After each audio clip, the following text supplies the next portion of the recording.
Buenas tardes, queridos amigos del Centro Piper, una vez más reuniéndonos en forma virtual para una nueva entrevista. Una entrevista muy especial a don Jorge Fernández Díaz, desde España, que nos hablará sobre Garabandal, un llamado a la conversión.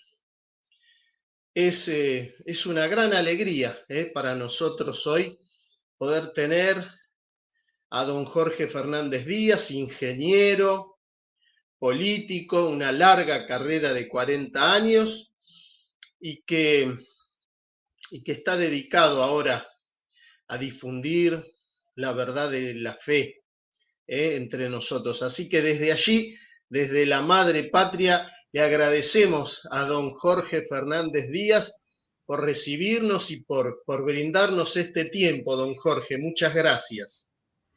Muchas gracias a usted, Cristian. Y además conste que yo soy también un admirador de ese gran filósofo y teólogo al que tanta devoción le tuvo el propio Benedicto XVI, ¿no? Piper, ¿no? Muchas gracias por su invitación. No, es un honor, don Jorge, es un honor tenerlo acá esta tarde, esta noche, ahí desde España, tenerlo con nosotros para hablar de Garabandal. Pero antes de entrar de lleno en el tema de Garabandal, queríamos preguntarle, ¿no? Porque usted es ingeniero, se dedicó 40 años a la política ahí en España, así que queríamos preguntarle cómo fue su itinerario de vida hasta comprometerse tan decididamente, tan fuertemente en la difusión de las verdades de la fe católica. Bueno, la verdad es que, como usted sabe, da un poco de pudor, ¿no? Hablar de uno mismo, ¿no? Pero, en fin, digamos que todos, no digo todos, ¿no? En algún momento de nuestra vida hemos sentido de una manera más o menos intensa, más o menos clara, pues una llamada de Dios, ¿no? Y bueno, Dios evidentemente nos ha creado libres y respeta nuestra libertad, ¿no? Quiere decir que luego la respuesta a la llamada de Dios pues es libre por cada uno de nosotros, ¿no? En particular, en mi caso, usted sabe que, digamos que desde un punto de vista histórico, pues se alude a dos procesos de conversión que están en la historia de la Iglesia con letras de oro, ¿no? La conversión de San Pablo, Saulo de Tarso, cuando iba camino de Damasco para, bueno, detener a los cristianos que allí estaban evangelizando, ¿no? Y bueno, llegando a Damasco, como narra los Hechos de los Apóstoles, ¿no? Pues cayó del caballo, el Señor se le reveló y le dijo: Saulo, Saulo, ¿a quién persigues? ¿Por qué me persigues? Bien. Y ahí comenzó pues el proceso de conversión de Saulo de Tarso, que se transformó en San Pablo, ¿no? Columna junto a San Pedro, obviamente, de la Iglesia, el apóstol de los gentiles.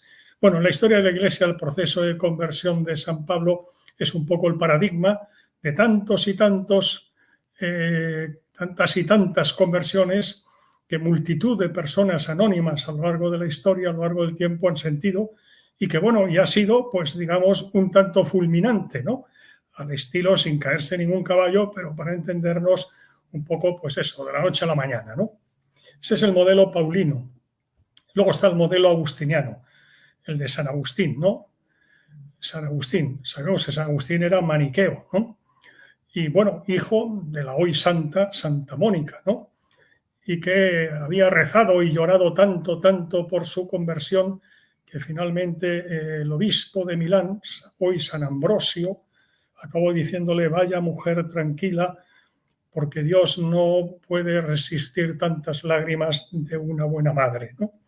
Bueno, lo cierto es que San Agustín, que era maniqueo, como digo, y que vivía mancebado con una mujer y tenía un hijo fruto de esa relación, pues se convirtió en San Agustín, nada más y nada menos, ¿no?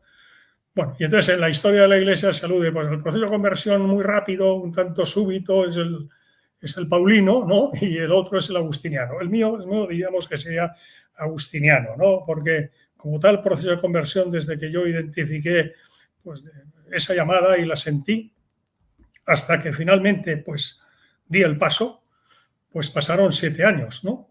Concretamente empezó nada más y nada menos que en la ciudad de Las Vegas, en enero del año 91, donde yo estaba en un viaje político, invitado por el Departamento de Estado de los Estados Unidos, ¿no?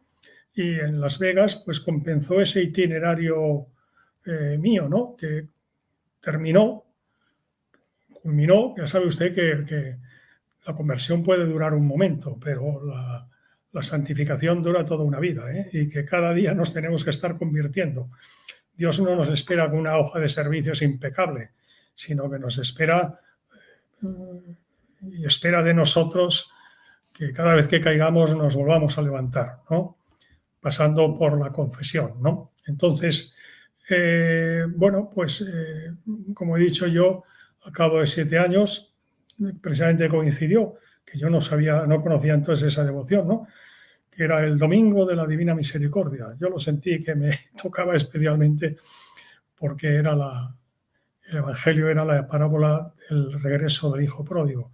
Y yo me sentí pues, como otro más de los muchísimos hijos pródigos que a lo largo de la historia y actualmente pues estamos en el mundo y somos hijos de la Iglesia. Y yo estaba entonces ya en la política. Yo llevaba entonces ya 19 años en la política activa, ¿no? Y a mí esa conversión además cristalizó que yo pedí mi incorporación al Opus Dei como supernumerario, ¿eh? Porque yo interpreté y entendí, y el tiempo me ha demostrado que no me había equivocado, que la voluntad de Dios para conmigo en aquel momento es que yo pues me incorporara, intentara, como debemos intentar todos, ¿no? Pues ganar el cielo pues según la espiritualidad del Opus Dei, ¿no? Y finalmente cuando me rendí a la evidencia de que eso era lo que Dios quería y que me dejaba libre de aceptar o no aceptar, pues afortunadamente, gracias a Dios, pues hice lo que entendí que Dios quería de mí, ¿no? Bueno, entonces los 19 años de mi vida política activa, pues yo fui un católico cultural, sociológico, no practicante, nada anticatólico, pero no era practicante. Con eso creo que se me entiende perfectamente, ¿no? Y desde entonces, pues seguí en la política otros 20 años, ¿no? Y en ese caso intentar ser consecuente con lo que crees, ¿no? Pero en fin, aquí pecadores somos todos, yo desde luego soy pecador, ¿no?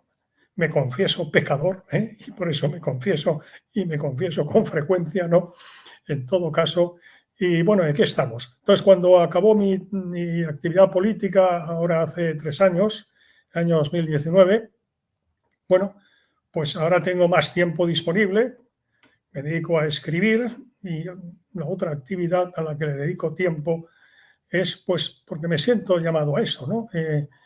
Difundir, bueno, aparte de hacer pues todo el apostolado que se puede hacer con los amigos, con los conocidos, con la familia, etcétera, ¿no? Pues también difundir, dar a conocer los mensajes de la Virgen que últimamente está proliferando mucho. La Virgen es Madre de Dios y es Madre nuestra, y lo que quiere la Virgen como buena madre es que ganemos el cielo, que es la razón de ser de nuestra existencia. Hemos sido creados por el amor, por Dios, que es amor, y para que en la otra vida podamos gozar eternamente de la compañía de Dios, ¿no? Y entonces, como buena madre, la Virgen, que ve que vamos por mal camino, pues viene a darnos mensajes a la humanidad con la intención de que nos convirtamos, porque si no, pues vamos por mal camino, ¿no? Bueno, pues y eso lo ha dicho en Lourdes, lo ha dicho en Fátima, lo ha dicho en La Salet, lo ha dicho en Garabandal y en tantos otros sitios, porque es el ABC del Evangelio. Jesucristo comienza, como sabemos, su predicación diciendo: convertíos y creed en el Evangelio. Es decir, el ABC del Evangelio, la buena nueva, es el llamado a la conversión mediante la oración, la penitencia, para conseguir precisamente lo que es el sentido de nuestra existencia, conseguir la salvación, aprobar el examen de fin de curso al acabar esta vida terrena nuestra. Qué lindo escucharlo, don Jorge, ¿eh? Y qué hermoso, qué apasionante, desde el ámbito del trabajo político también unir la perspectiva de la fe. Don Jorge, vamos entrando entonces de lleno en el tema, ¿no?, que nos reúne hoy, que era hablar sobre Garabandal, un llamado a la conversión, ¿no? Un llamado a la conversión. Usted lo dijo recién, además, ¿no? La Virgen, siempre que aparece, nos llama a la conversión, y una palabra que ha caído, parece, en desuso últimamente, ¿no? Se escucha poco hablar de la conversión. Y bueno, quisiéramos dar un primer pasito porque muchos de los que nos ven quizá no estén debidamente anoticiados de las apariciones marianas en San Sebastián de Garabandal. Así que le queríamos pedir si usted pudiera narrarnos cuáles fueron los hechos extraordinarios ocurridos en Garabandal entre el año, si mal no recuerdo, 1961 y 1965. Sí, bueno, además ha dicho usted bien, hechos extraordinarios. Hechos extraordinarios en el sentido de que no son ordinarios, no eran acontecimientos naturales. Si no son acontecimientos naturales y son extraordinarios, pues hay que colegir que no hay más que dos posibilidades. O esos hechos que no son naturales, que no son ordinarios, vienen de Dios o vienen de abajo, vienen del demonio. O sea, o son sobrenaturales o son preternaturales. Sabemos que el diablo y sus secuaces tienen poderes preternaturales y pueden, y de hecho a lo largo de la historia en multitud de ocasiones han hecho cosas para confundir, precisamente, con voluntad de confundir y de engañar, incluso a personas de recta intención, etcétera, ¿no? Hacen pues lo que podríamos denominar entre comillas milagros, ¿no? O sea, hechos absolutamente extraordinarios. Bueno, efectivamente, desde el año 1961 al 1965 se produjeron en una localidad, una pequeña localidad, pequeñísima localidad del norte de España, en la región de Cantabria, Santander, pues unos hechos que captaron la atención inicialmente de todas las localidades cercanas, después de toda España, y después venía gente de todo el mundo. Y hemos de pensar que en aquella época no existía Internet, ¿no?, ni redes sociales, ni por supuesto prácticamente la televisión estaba empezando, pero con el mayor abundamiento en la aldea de San Sebastián de Garabandal, conocida normalmente como Garabandal, aunque efectivamente, como usted ha dicho, su denominación oficial es San Sebastián de Garabandal, pues no tenía ni siquiera, no tenía ni luz eléctrica. De tal manera que era una aldea que estaba prácticamente alejada del mundo. Este es un dato que conviene retener para entender precisamente la actitud y lo sucedido con aquellas 4 niñas, de las que ahora hablaremos, y que fueron los instrumentos elegidos por la Virgen para transmitir una serie de mensajes pues, a la humanidad, ¿no? Concretamente, los hechos de Garabandal tuvieron como instrumentos elegidos por la Virgen a 4 niñas, Conchita, Jacinta, Mariloli y Maricruz, que tenían respectivamente, Maricruz tenía 11 años y las otras 3, Conchita, Jacinta y Mariloli, tenían 12 años. Médicos, en fin, que en aquellos tiempos acudieron multitudes a Garabandal, ¿no? Y tuvieron ocasión de conocer a las niñas, de analizarlas, etcétera, ¿no? Comentaron que cuando empezaron los hechos en el año 61, sin perjuicio de las 4 niñas, tenían, como hemos dicho, cronológicamente 11 y 12 años, psicológicamente no pasaban de 9 años, porque eran muy infantiles. Es que no, el mundo empezaba y acababa en donde ellas vivían, que era una aldeuca pequeñita, muy pequeñita, con muy pocos vecinos, que estaba aislada por tierra, mar y aire, es decir, la localidad más cercana, Cosío, está a 5 kilómetros y entonces pues había que subir a lomos de caballería, ¿no? Porque el terreno era muy escabroso y no permitía, como digo, ¿no? Pues fácil acceso, ¿no? De hecho, el sacerdote que celebraba los sacramentos y la misa en las fiestas de precepto, etcétera, pues venía de Cosío pues a lomos de caballería, ¿no? Porque es lo que no había nada más, ¿no? Entonces, los hechos de Garabandal comienzan concretamente un domingo, el domingo 18 de junio del año 61. Y de la misma manera que había sucedido, por ejemplo, en Fátima, cuando los 3 niños, Francisco, Jacintita y Lucia, el año anterior a las apariciones, sabemos que fueron en 1917, pues en 1917 un ángel se les apareció en 4 ocasiones a las niñas, precisamente para prepararlas para lo que vendría después, que es nada más y nada menos que la Virgen. La Virgen, como sabemos, en las letanías lauretanas la veneramos como, entre otras cosas, ¿no? Entre otras devociones, como reina de los ángeles, pues es normal que un ángel que es un enviado de Dios, de alguna manera un embajador de Dios, pues que un ángel preceda anunciando a su reina, ¿no? A la Virgen, la reina de los ángeles, que es nada más y nada menos que la Virgen María, que es hija de Dios, que es madre de Dios y que es esposa de Dios, Espíritu Santo, ¿no? Entonces en Garabandal pasó lo mismo. ¿Y quién acudió de embajador anunciando la próxima venida de la Virgen? Fue nada más y nada menos que San Miguel Arcángel, el príncipe de la milicia celestial. Ese domingo 18 de junio del 61 se les apareció el Arcángel San Miguel, que no les dijo nada a las niñas, que cayeron en éxtasis ante su presencia en una zona, las afueras de la Aldeuca, ¿no? Donde habían ido a jugar un poco las 4 niñas.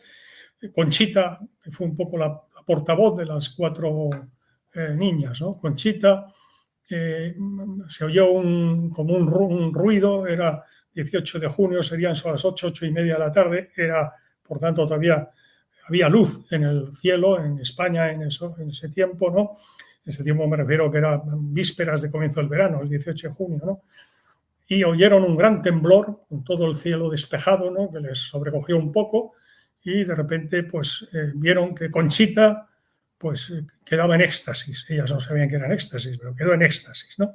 Tuvo la visión del ángel, ¿no?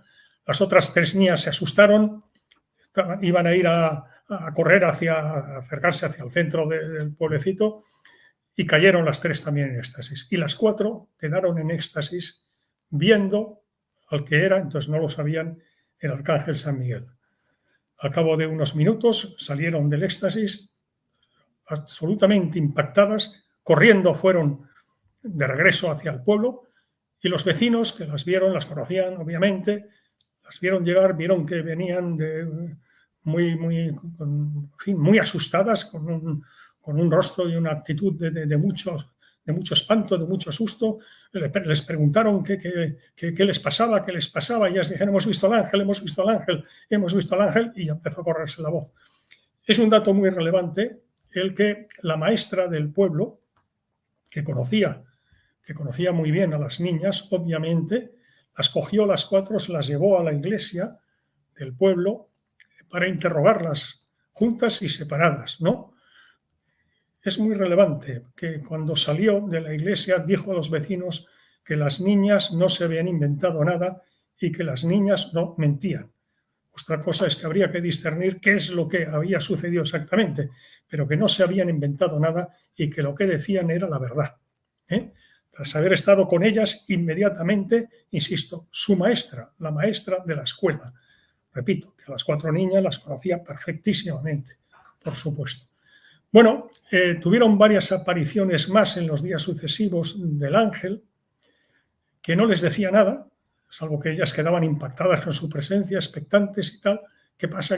Hasta que ya finalmente vino en vísperas del día de 2 domingos después, lo que sería el domingo 2 de julio, también del año 61, que les anunció que al día siguiente vendría la Virgen. Como así fue, la primera aparición de la Virgen en Garabandal fue el domingo 2 de julio del año 61. Una curiosa y llamativa coincidencia, que ese día era la fiesta litúrgica de la Visitación de la Virgen. Y el evangelio de ese domingo era el evangelio de San Lucas, que narra cuando la Virgen va a Ain Karem a visitar a su prima Santa Isabel, que sabía que estaba embarazada de 6 meses, ¿no? Y el evangelio de San Lucas comienza diciendo: y en aquellos días María se fue corriendo a la montaña. La región de Santander, de Cantabria, es conocida como la montaña, y los naturales de la región cántabra de Santander son conocidos como montañeses, oriundos de naturales de la montaña, ¿no? Curiosamente, el Evangelio decía que en aquellos días la Virgen se fue con prisas a la montaña, y vaya que fue a la montaña, fue a la región de la montaña, y dentro de la montaña a una pequeña aldea que estaba en la montaña también. Y como hemos dicho, era la fiesta, la visitación de la Virgen, ¿no?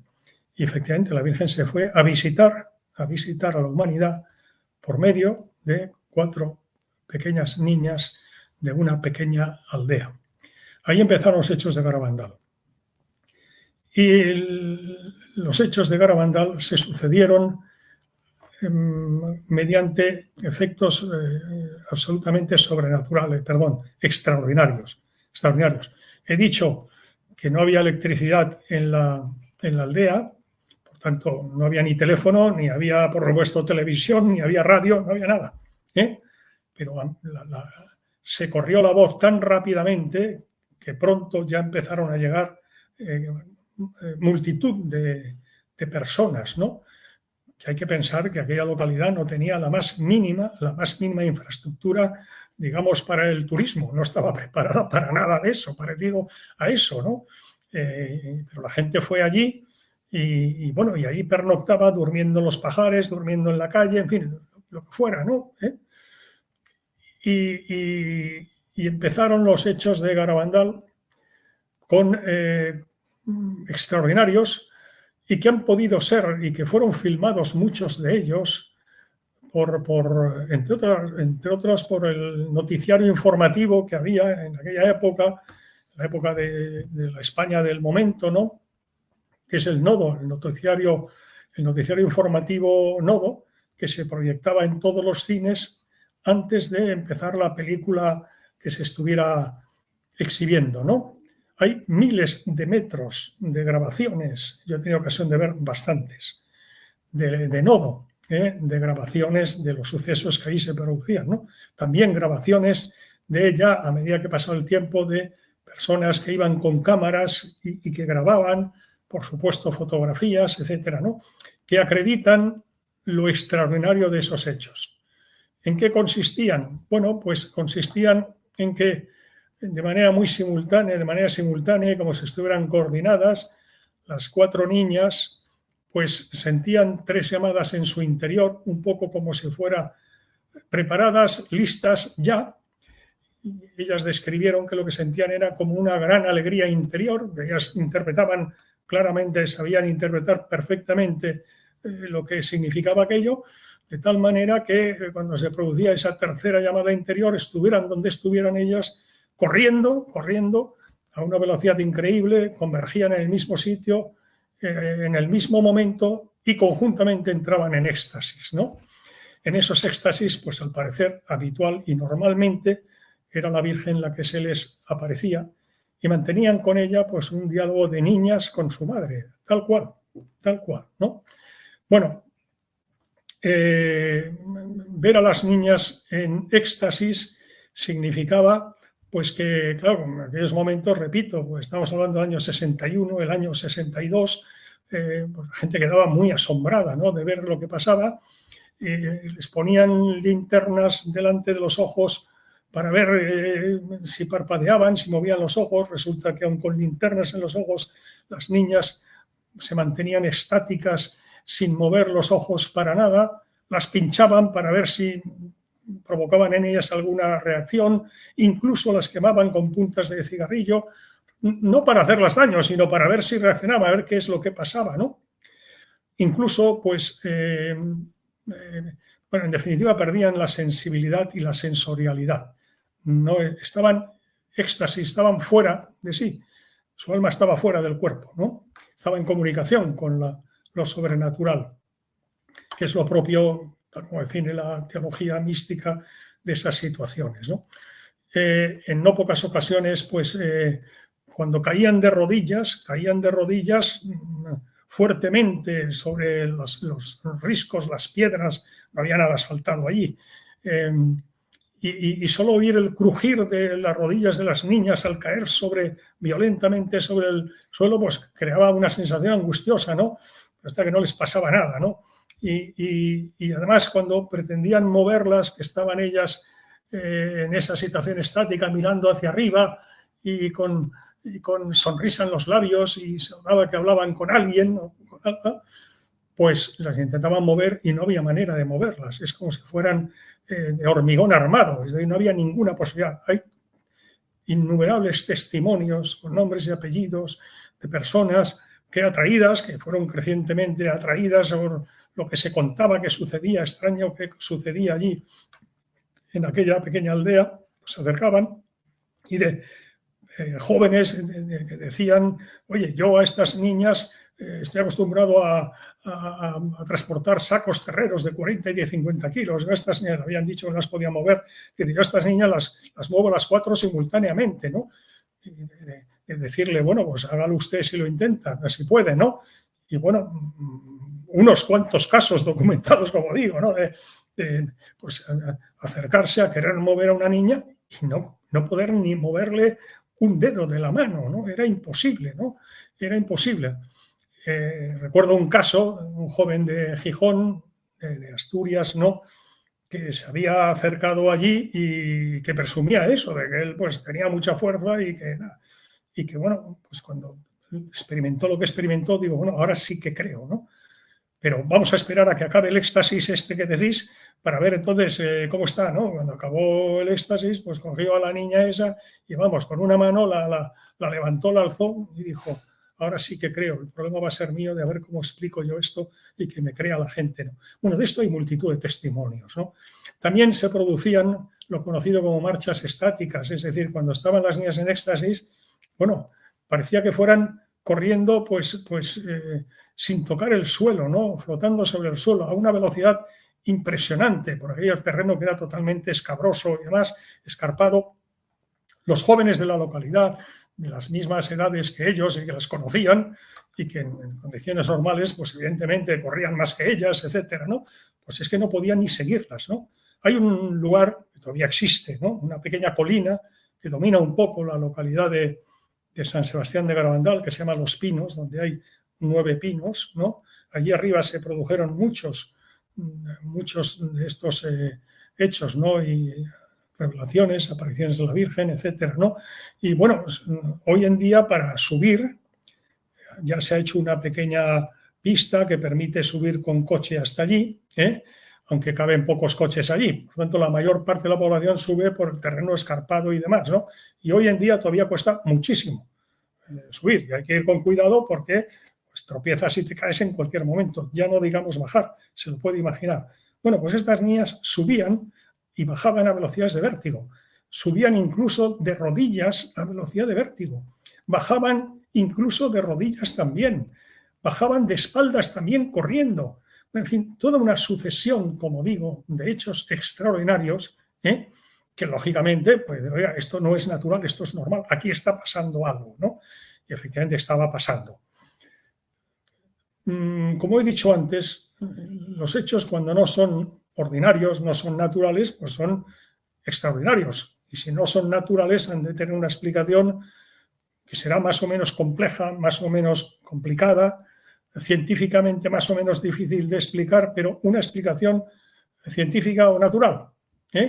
Y si no, pues como decíamos antes, pues es de origen sobrenatural, es decir, que esos hechos vienen de Dios o es preternatural. Vienen del infierno y vienen del diablo, ¿no? Que es aquí lo que hay que discernir. Pero en todo caso, el que no eran hechos naturales es indiscutible. Nadie puede explicar que aquello sucediera y tantas veces, innumerables veces en que sucedió, y que aquello era natural, porque de natural no tenía nada, como es obvio, ¿no? Incluso, como la Virgen había comentado a las niñas que le dieran a besar alguna vez el rosario para que ella lo besara, la Virgen lo besara, y les dijo que le llevaran objetos religiosos que ella los besaría y que las personas que llevaran esos objetos religiosos, es decir, crucifijos, estampas, rosarios, etcétera, ¿no? Medallas, que recibirían grandes gracias. De tal manera que cuando se corrió la voz, pues lógicamente las niñas, cuando ya estaban prevenidas o avisadas de que iban a tener una presencia de la Virgen, mediante las llamadas que antes comentábamos, pues les llevaban todo tipo de objetos religiosos para que la Virgen los besara y se los devolviera, ¿no? Verán que hay fotografías y hay grabaciones en las que se ven a las niñas pues con multitud por ejemplo, con multitud de rosarios en las manos, entrelazados entre ellos, que era imposible, que era muy difícil ya desenrollar aquello, ¿no? Y luego además saber de quién era cada uno de los objetos religiosos, en ese caso medallas, rosarios, etcétera, ¿no? Bueno, está lleno, plagado de testimonios donde como las niñas, sin dejar de mirar arriba, se supone que a la Virgen, ¿no? Y en situación estática, pues iban devolviendo cada objeto religioso a cada persona que se lo había entregado, sin conocerlas, en muchísimas ocasiones sin conocerlas, porque eran personas que habían ido allí de otras localidades, de otros lugares, atraídos por lo que se contaba, ¿no? Y sin conocerlas ni nada, pues se lo entregaban, ¿no? Y también hechos muy singulares, porque luego la Virgen les dio a las niñas, besó unos crucifijos de las niñas y les pedía a las niñas que ese crucifijo lo dieran a besar pues a los peregrinos que acudían allí, ¿no? Y hay muchos casos, ¿no? de personas que interiormente, que luego han dado el testimonio, ¿no? De que interiormente pedían que si era verdad todo aquello, que si era verdad que las niñas estaban viendo a la Virgen y tal, pues que pasara esto o pasara lo otro. Normalmente, pues que venga ahora una niña y me dé a mí a besar 3 veces el crucifijo, y pum, y de repente venir una niña rápidamente, directamente hacia él, en situación de éxtasis, es decir, sin mirar al suelo ni demás, y hacer eso, ¿no? Hay muchos testimonios de este tipo, que lógicamente antes decíamos que naturales no son y que vienen de arriba del cielo o vienen de abajo del infierno. No parece muy razonable pensar que estas cosas, es decir, dar a besar el crucifijo, bendecir a los peregrinos con el crucifijo y dárselo a besar, pues pudiera venir del demonio, ¿no? Pero esto es lo que debe discernir la Iglesia. Esto es lo que la Iglesia es la única autorizada y legitimada para, mediante una investigación seria, sólida y rigurosa, acreditar si los hechos de Garabandal, que son incuestionables, son de origen sobrenatural o no. Concretamente, si la Virgen se estuvo apareciendo a estas niñas, efectivamente, a partir de esa fecha que he dicho, de junio del año 1961. Gracias, don Jorge, por darnos este pantallazo sobre estos hechos sobrenaturales que sí son, además fueron un montón de años también, así que hay muchos testimonios que incluso en YouTube... Se calcula que hubieron en torno a 2.000 manifestaciones de la Virgen, lo cual era en aquel momento, además, si cabe, todavía más extraordinario, porque las apariciones de la Virgen hasta entonces, por hablar de las más recientes, desde Lourdes, que fueron 18 apariciones de la Virgen a Santa Bernadette, ¿no? En la Salette fue una aparición, el 19 de septiembre de 1846, ¿no?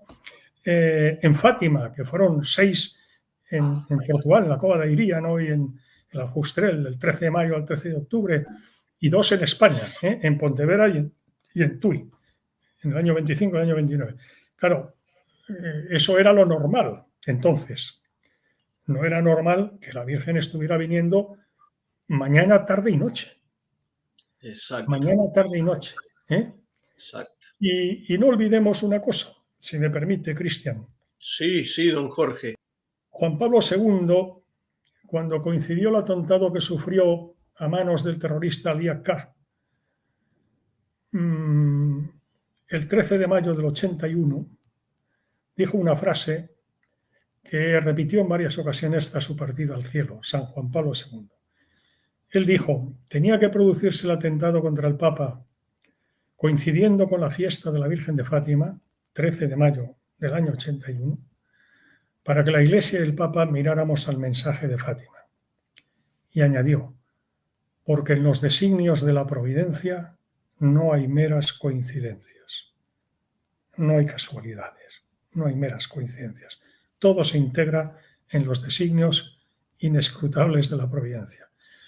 En el caso de Garabandal, Cristian, no fue que coincidiera un día, es que coincidió con la práctica totalidad de la preparación y el desarrollo del mayor acontecimiento eclesial del siglo, con el Concilio Ecuménico Vaticano II. Y ese es un dato que no se puede olvidar al analizar y al discernir con rigor, con seriedad, lo sucedido en Garabandal. Qué lindo, don Jorge, recordarlo. Acá en nuestro país decimos que la casualidad es el nombre anónimo de la divina providencia, ¿no? Eso está muy bien. Cuando se dice que la casualidad es una forma de hablar de la providencia, seguro. Es la firma, el anónimo es la firma de Dios cuando quiere pasar desapercibido.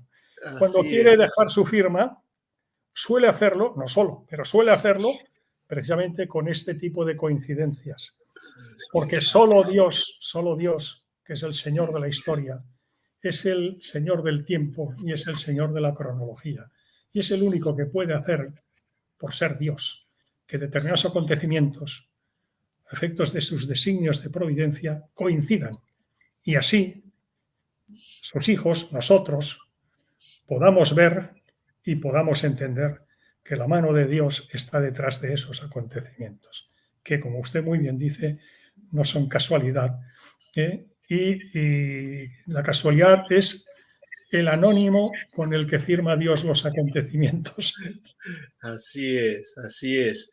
Don Jorge, entonces, además de agradecerle esta síntesis sobre los hechos extraordinarios, queríamos dar un pasito más ahora en esta entrevista y preguntarle sobre los mensajes de la Virgen Santísima en San Sebastián de Garabandal, que tienen que ser también contextualizados a estos hechos, a estos fenómenos, ¿no? Junto con los fenómenos ha habido también mensajes de la Santísima Virgen allí en Garabandal.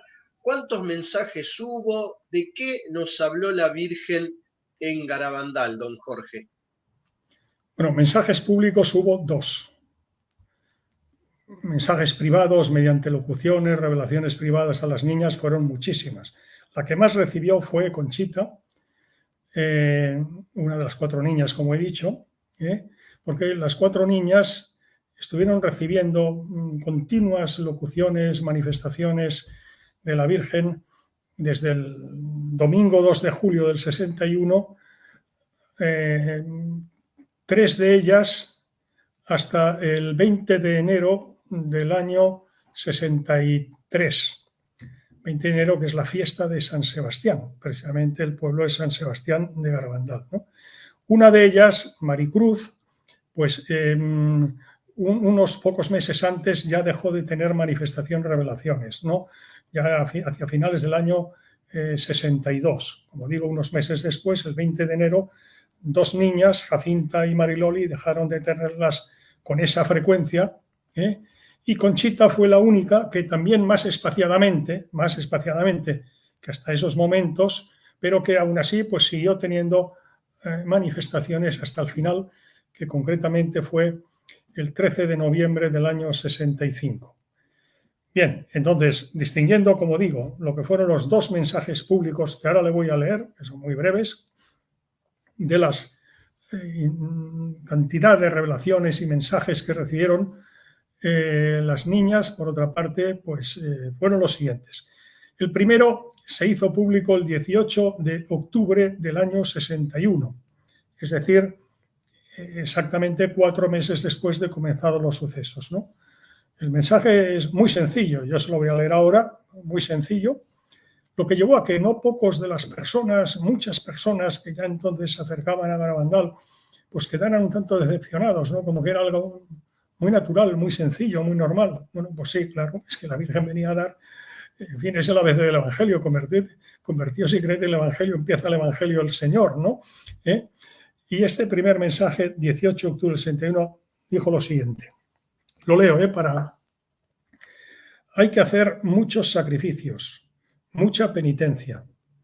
Tenemos que visitar al Santísimo con frecuencia. Quiere decir que Garabandal es profundamente eucarística. Que quede claro. Y ahí el primer mensaje ya lo dice. Empieza así, Tenemos que visitar al Santísimo con frecuencia. Pero antes tenemos que ser muy buenos. Si no lo hacemos, nos vendrá un castigo. Ya se está llenando la copa. Y si no cambiamos, nos vendrá un castigo muy grande. Este fue el primer mensaje, a los 4 meses de comenzar los hechos, 18 de octubre del 61. El segundo y último mensaje público fue otro día 18. Aprovecho para decir, eso es para otro día, es exégesis bíblica, la numerología en la exégesis bíblica, ¿no? El número 18 es a Garabandal lo que el número 13 es a Fátima. Y la hermana Lucia dijo lo que el número 13, por qué el número 13 había sido el elegido por la Virgen para aparecerse, ¿no? Y dijo que Fátima es muy trinitaria, Dijo que era porque el 13 es el 1 y el 3, la unidad y la Trinidad, la Santísima Trinidad, ¿no? Bueno, pues en Garabandal es el 18. El segundo mensaje, el primero fue un 18 de octubre del 61, el segundo y último otro 18, y también 18 de junio, pero del año 65. Este mensaje es un mensaje que ha dado mucho y da mucho que hablar, y cuando lo lea nos daremos cuenta del porqué, ¿no? Este mensaje no se lo dio, por cierto, directamente la Virgen a Conchita. Se lo transmitió el arcángel San Miguel y en una revelación privada luego le dijo a la niña que no se lo había dado a conocer ella directamente por el dolor y la tristeza que le producía a ella, a la Santísima Virgen, tener que decir esas palabras. El segundo mensaje dijo lo siguiente: como no se ha cumplido y no se ha dado mucho a conocer mi mensaje del 18 de octubre del año 61, os diré que este es el último. Antes, el 18 de octubre del 61, la copa se estaba llenando. Ahora está rebosando. Quede claro que en la copa sin duda se está refiriendo a las copas del Apocalipsis.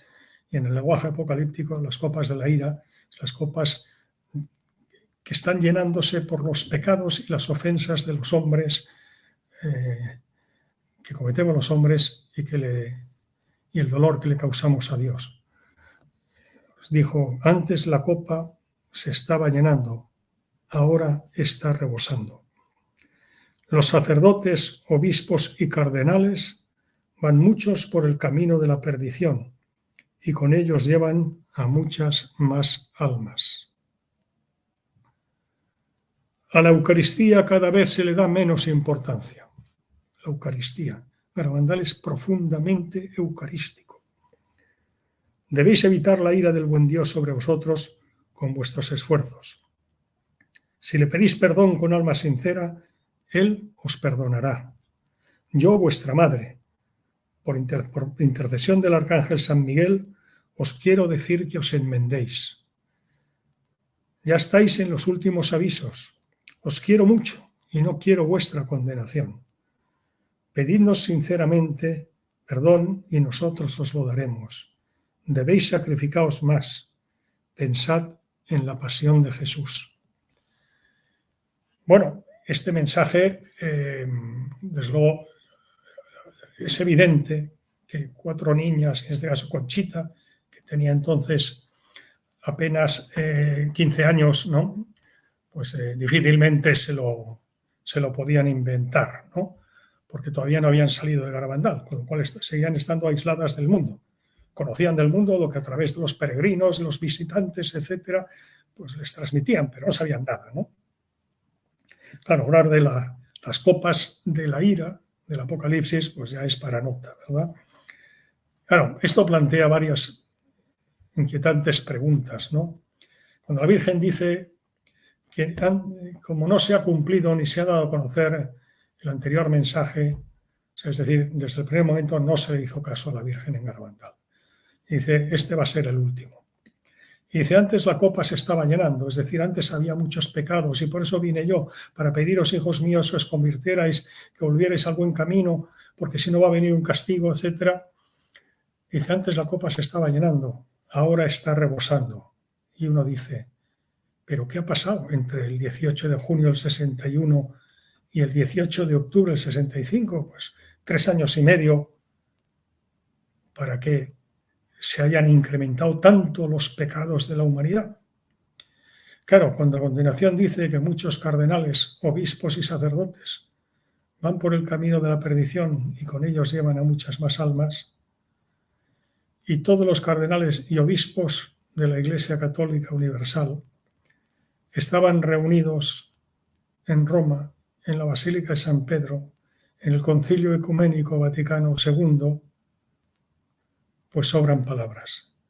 Y se puede entender, no digo aceptar, pero se puede entender que este mensaje fuera, diríamos, políticamente y eclesialmente incorrecto. Pero es lo que hay. Y la Virgen dice después que a la Eucaristía cada vez se le da menos importancia. Esto lo dice el 18 de junio del 65. En el año 65 Pablo VI promulga la encíclica Mysterium Fidei sobre la Eucaristía, reafirmando como misterio central de nuestra fe que en la Eucaristía se encuentra Jesucristo con su cuerpo, su sangre, su alma y su divinidad, que no es una representación, un signo, como defienden los protestantes, y como un sector de la Iglesia estaba defendiendo en el Concilio Ecuménico Vaticano II. Y el Papa promulga esa encíclica precisamente en ese momento.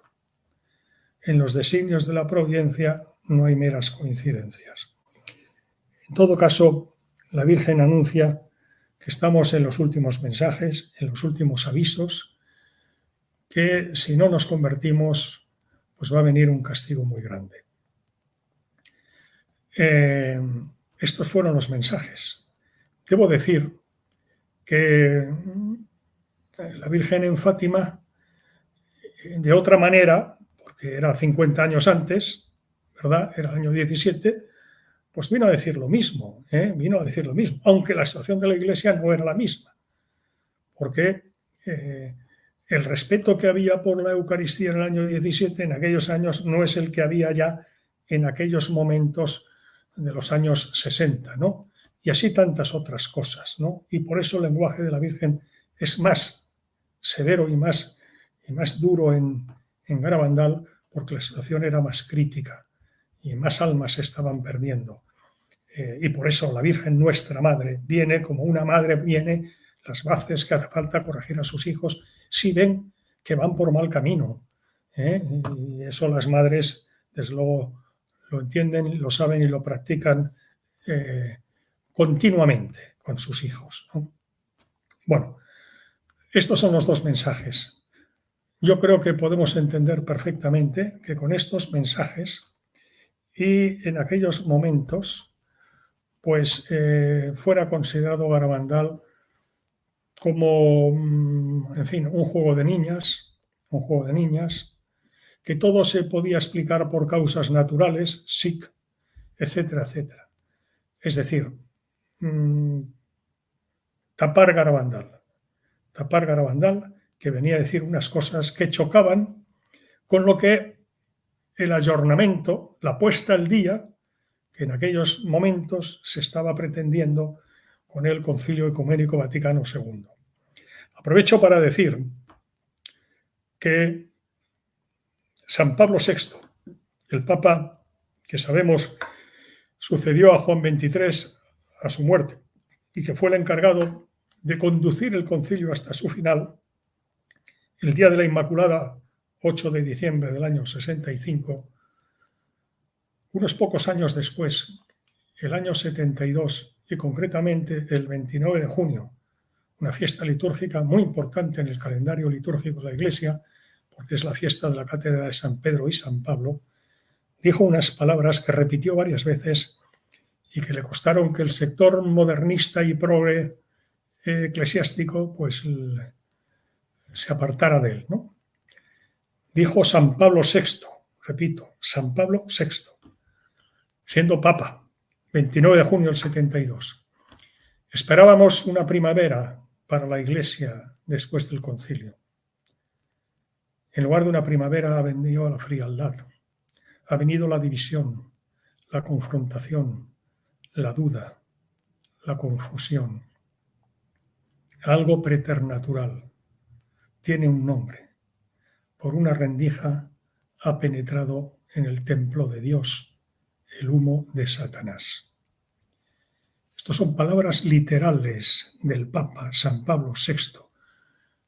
No es dudoso, ¿eh? Me refiero a que fue el que heredó el concilio en junio del 63 y lo llevó a su culminación el 8 de diciembre del 65. El papel del demonio es malograr la obra predilecta de Dios, que somos nosotros, somos sus hijos, creados a su imagen y a su semejanza. Nos ha creado por amor y para el amor, ¿no? Y Satanás y sus secuaces saben que contra Dios directamente no pueden nada y le quieren hacer daño, llevados de su odio eterno a Dios, ¿no? Le quieren hacer daño hiriendo lo que él más quiere, que somos sus hijos, que nos ha creado a su imagen y su semejanza. Las otras criaturas son criaturas de Dios, creadas por Dios, pero no a su imagen y a su semejanza, y no son hijos de Dios, son criaturas, animales, pero no son, o vegetales, lo que sea, pero no son hijos de Dios. Nos quiere tanto que además hemos sido redimidos, se nos ha abierto la puerta del cielo cerrada por el pecado original de nuestros primeros padres, se nos ha abierto nada más y nada menos que encarnándose la segunda persona de la Santísima Trinidad, el Hijo de Dios Jesucristo, y con su pasión y muerte en la cruz. A ese precio indescriptible de la sangre de Cristo hemos sido redimidos. Prueba del amor que Dios Padre tiene por sus hijos, que somos nosotros, ¿no?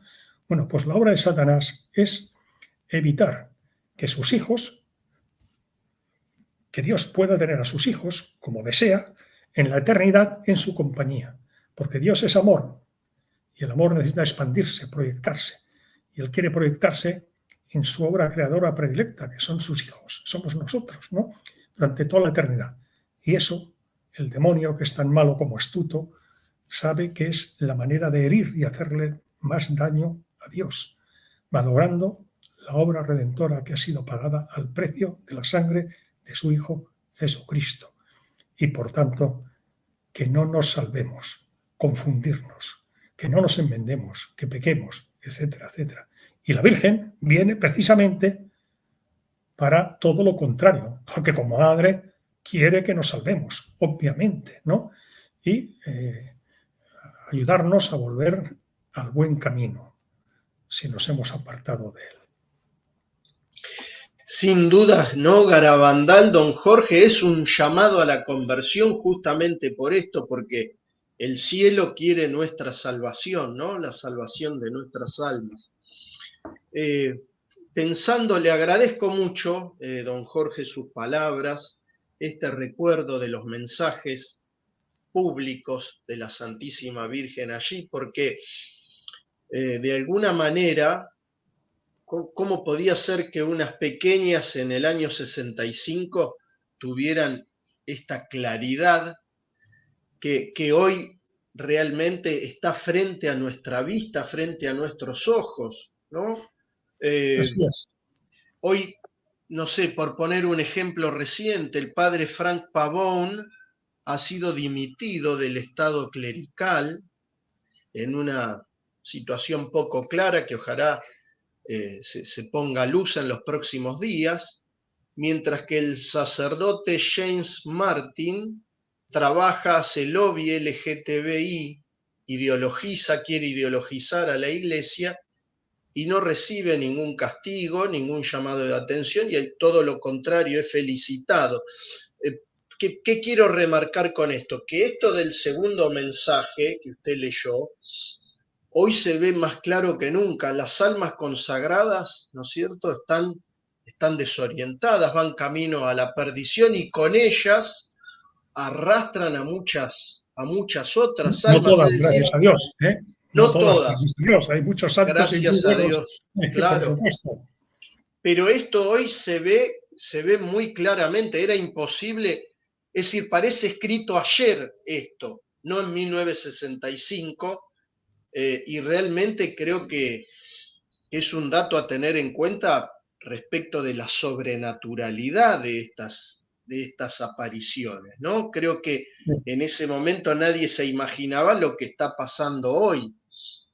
Y estos silencios cómplices y estos castigos injustos a los buenos sacerdotes, a los buenos laicos, a los que trabajan por la verdadera doctrina. Don Jorge, hay un tema, de alguna manera, un mensaje profético que todavía no se ha cumplido, y me estoy refiriendo al tema del aviso, del milagro y del castigo, que tienen que ver también con las manifestaciones en Garabandal. ¿Usted podría hablarnos sobre estas tres cosas que también están ahí dentro del mundo garabandal de alguna manera? Sí, bueno, lo esencial del mensaje de Garabandal, ya lo hemos dicho y usted lo ha remarcado muy bien, Cristian, ¿no? Es lo que siempre la Virgen viene a recordar. Conviene recordar que la revelación pública terminó con el último libro del Nuevo Testamento, es decir, con el libro de Apocalipsis. Ahí termina la revelación pública.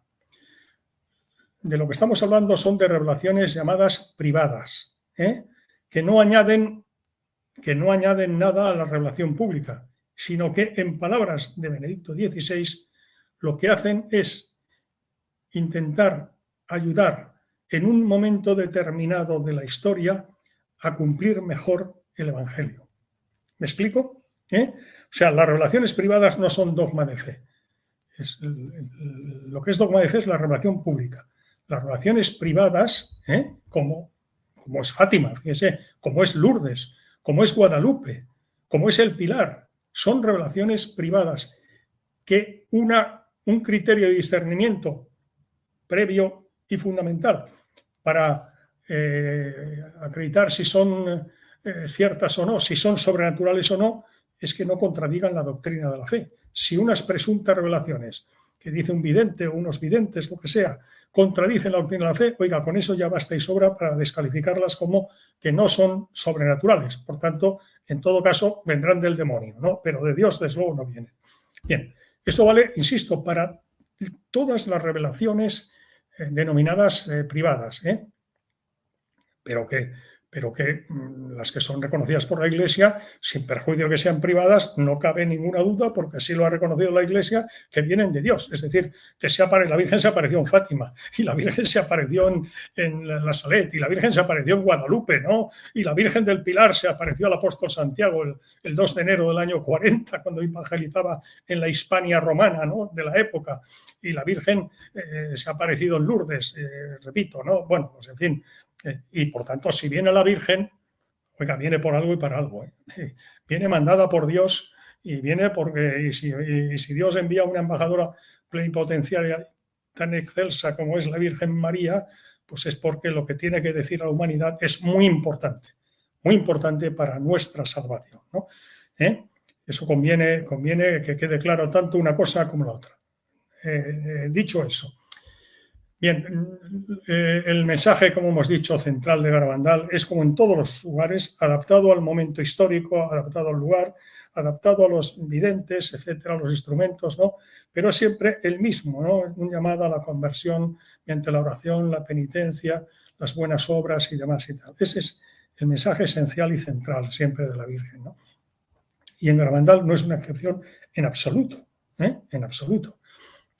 Y lo que sí cabe decir en relación con lo del aviso, el milagro y el castigo, es que eso, lo del castigo solo aparece, como ve, en los mensajes públicos, que dice, tanto en el primero como en el segundo, dice que si no, en el primero dice que nos vendrá un castigo, y en el segundo ya dice que como la copa ha pasado de estar llenándose a estar rebosando, se entiende de nuestros pecados y ofensas a Dios, pecados y ofensas de la humanidad hacia Dios, ¿no? Pues que el castigo será muy grande. El aviso y el milagro unido al castigo es esa trilogía escatológica que fue en revelaciones privadas. En revelaciones privadas. ¿Qué se entiende por el aviso? Pues lo que su nombre indica, un aviso del cielo, es decir, de Dios, un aviso de Dios al mundo, a la humanidad. Un aviso, como dice el nombre, un aviso ¿de qué y para qué? Un aviso de que vamos por mal camino y que si no nos enmendamos, si no cambiamos de vida, nos vamos a perder. Nos va a venir un castigo. El aviso es un acto de misericordia de Dios. ¿Cómo se considera que ese aviso se va a concretar, se va a precisar? Pues como una Conchita dijo que ella entendía que era como si dos estrellas chocaran entre sí, ¿no?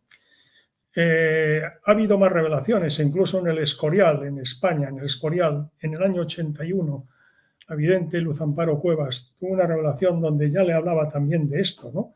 Y luego no estaban en contacto las niñas de Garabandal con Luz Amparo Cuevas en el año 81, ¿no? Eso es una realidad inescrutable, ¿no? Es un acto de misericordia de Dios que tendría dos dimensiones, una exterior que vería toda la humanidad, todos los hombres veríamos, y simultáneamente una interior. La exterior sería un fenómeno que se supone cósmico, para que lo veamos todos, ¿no? Pues ya digo que pues, Conchita decía que sería algo parecido al choque de dos estrellas, ¿no? Luego la misión Io-Eros concreta eso en que va a ser el choque de una fractura de la luna Io, una de las 4 lunas galileicas del planeta Júpiter, que es el mayor planeta del sistema solar, como sabemos, ¿no?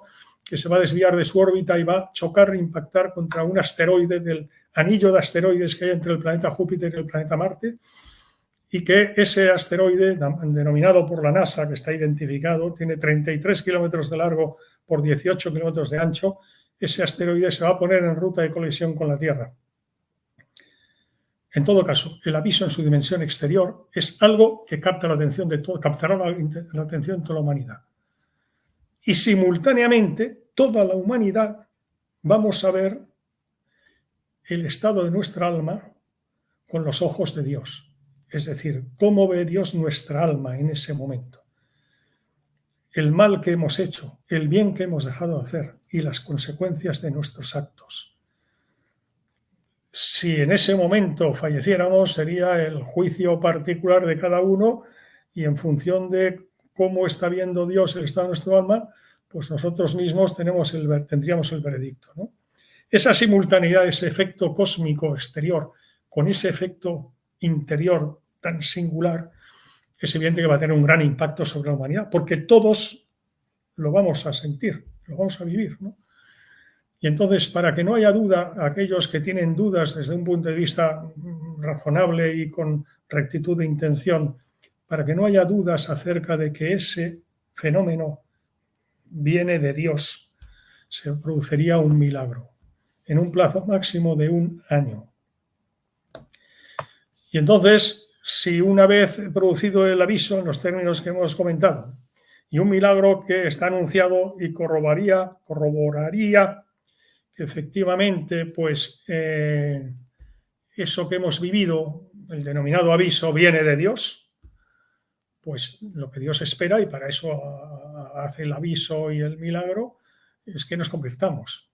Entonces, en función de la conversión de la humanidad, habrá un castigo mayor o menor, o no habrá castigo.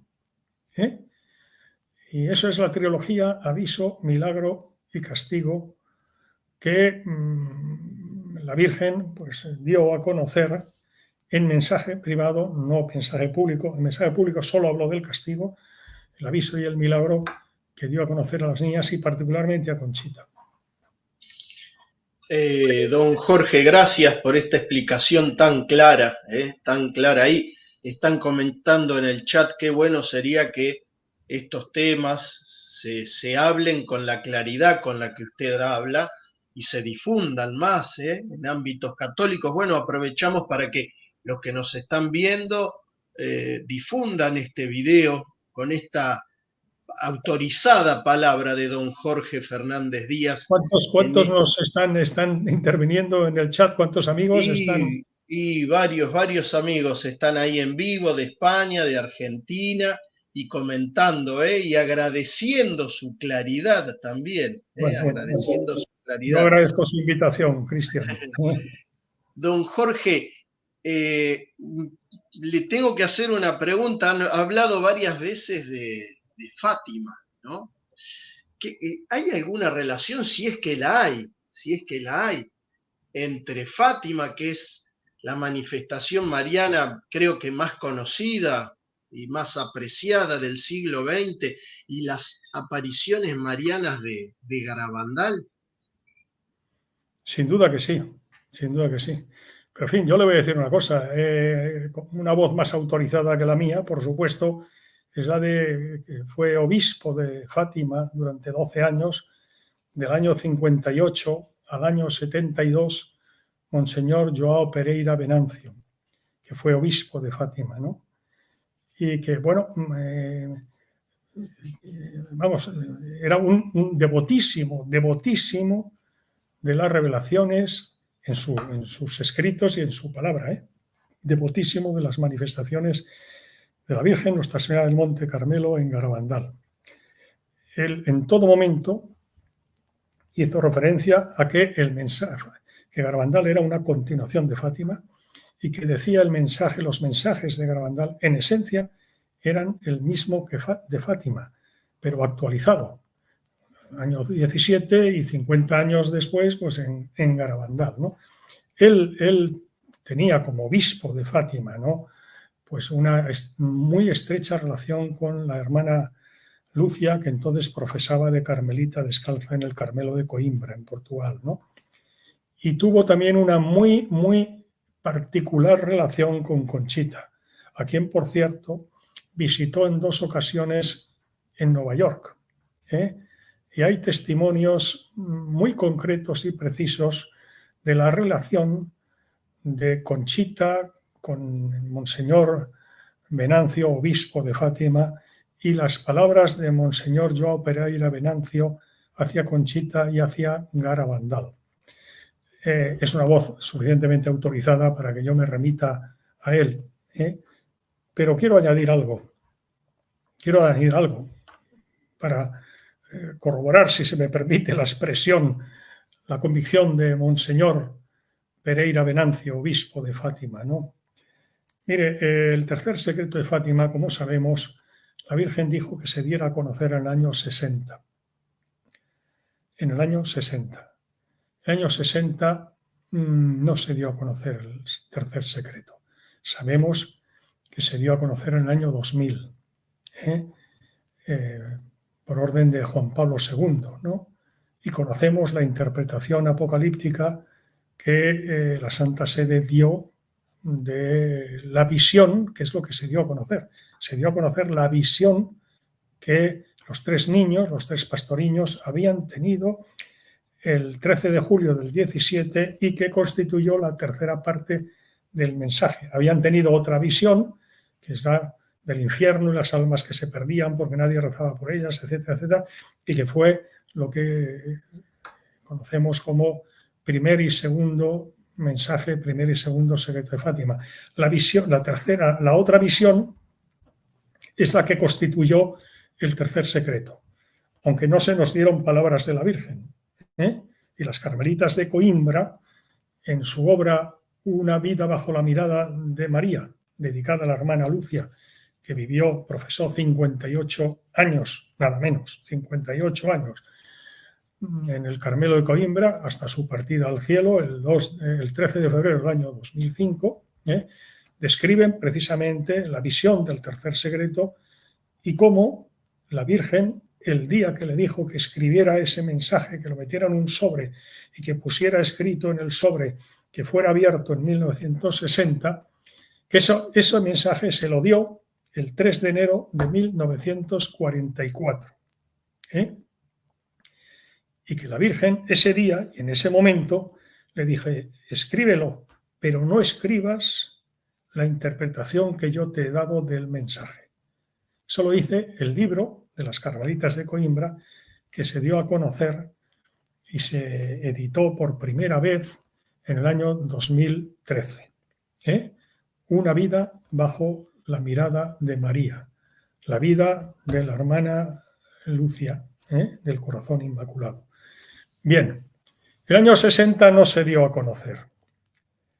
Y mire, yo le diré una cosa. El año 60 no se dio a conocer. Y casualmente, digo casualmente, en los designios de la providencia no hay meras coincidencias, no hay casualidades. Cuando acaba el año 60, sin darse a conocer, la Virgen viene a Garabandal. Y se pasa en Garabandal casi todo, la práctica totalidad del Concilio Ecuménico Vaticano II. Y yo le digo lo siguiente.